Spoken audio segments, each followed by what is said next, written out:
Wow, very good. So we did this in art class. It's little paper ducks.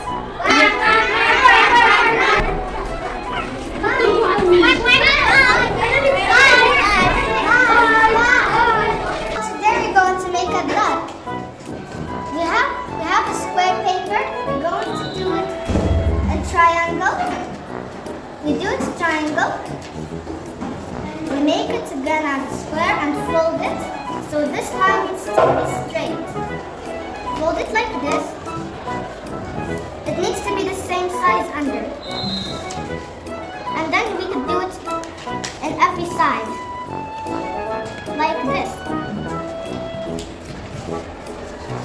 And then we're going to flip the paper upside down. And now we're going to do the same thing. This is going to be smaller.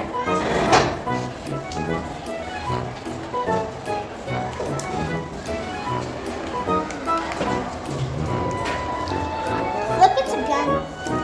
Do it as a triangle. And then we open it.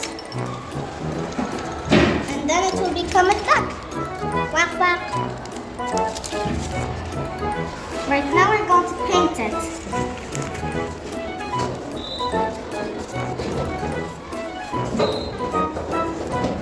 Let's do the little eyes. We're done. Enjoy your duck. Quack, quack. Quack, quack. Wow, very good. Quack, quack. Wow. Wow. It's very good. Wow. Bye everyone. Let's see you in the next channel. Bye.